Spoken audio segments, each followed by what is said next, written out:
have taught me, I'm just going to watch this a little bit because I want to point someone out if it comes up, is that the message here is really quite simple. If you've been around for a while, you've heard me say this before. I believe that in ways that count, we're all the same.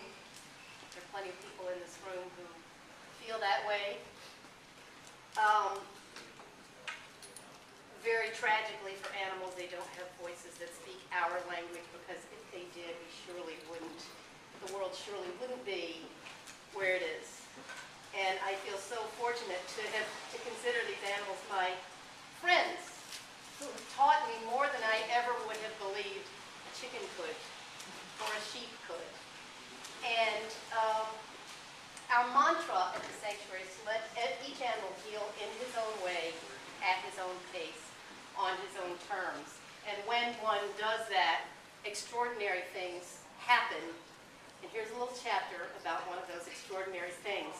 And when somebody sees Hannah and Barbie, will you just point it out? It'll be a little obvious, but the audacity of love. That Hannah the sheep is in love with Rambo the sheep is no secret. Indeed, it's obvious to even first-time volunteers as Hannah bolts from her stall each morning in search of her Romeo. If she finds him immediately, all is well. But if Rambo is out of sight, either intentionally hiding, or simply munching hay in a newly vacated stall, she's initially disturbed. Okay. Just remember this, and remember this is Hannah, this is Rambo, and this is Barbie. Okay. So glad it came. Perfect time.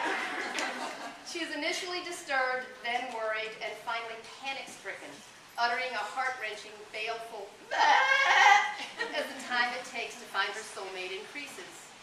Once she locates him, all is again right in her world.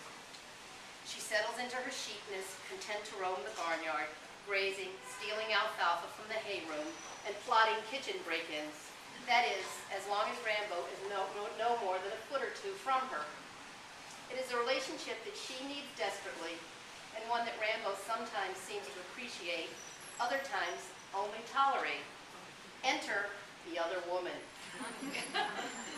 Barbie is a broiler, the term used by the poultry industry to describe chickens intended for meat. Broiler, they exist for the sole purpose of being broiled, or baked, or barbecued.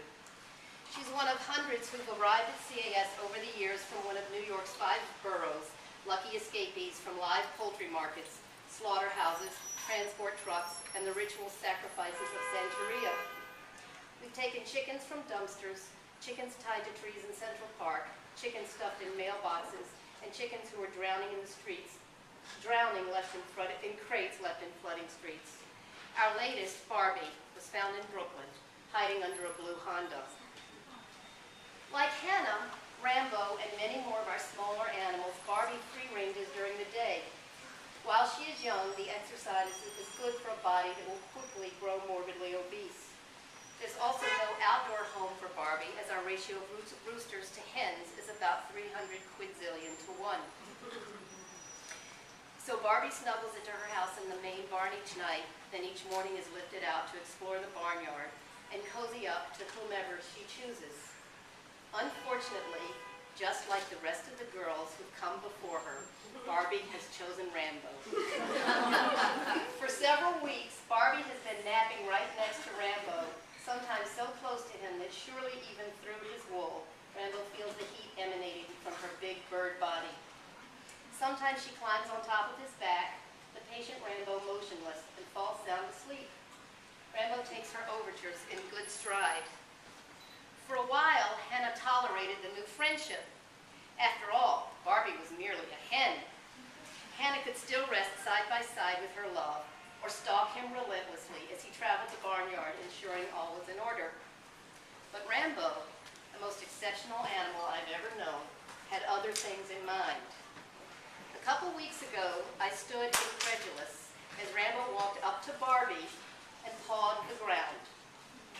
Pawing is Rambo's signal to humans, lots of people in this room can confirm this, that he wants a massage, something he receives whenever he asks for it, which is generally, 40 or 50 times a day.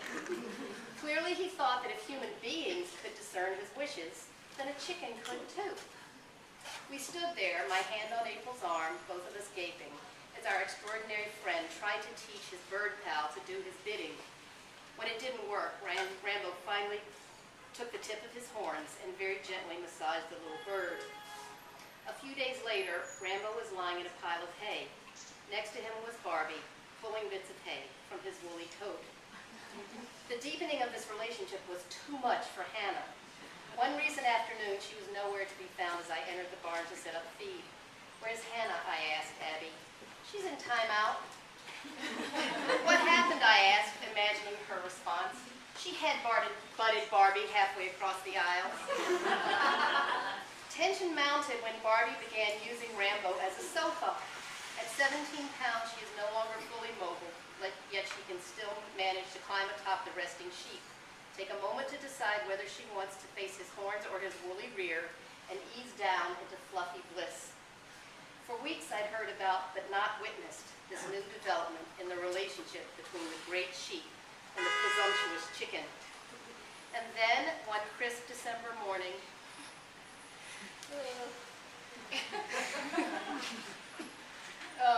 I exited the feed room, and there, in the middle of the aisle, were Rambo and Barbie. Barbie was one happy hen, flopped dead center onto Rambo's back. Rambo was completely unfazed. I dashed back inside for a camera. People had to see this, and then moved slowly toward them.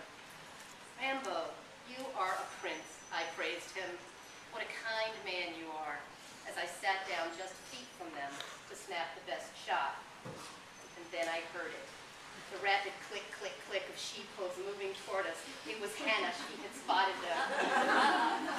The ball of brown wool pushed past me as if I weren't there and strode within 6 inches of the offending pair, neither of whom budged. She glared at them. She looked at me. She looked back at them. She looked at me. There was no need for words here, as, "Are you going to help me here or what?" Or really, most precisely, "What the hell is this?" were etched into every gesture. "I'm sorry, Hannah," I whispered, approaching her with consoling words. But Hannah pooped and marched outside, wanting nothing more of Rambo, the interloper, or me. I never imagined I'd work at a place where a sheep and a hen would vie for a second sheep's affection.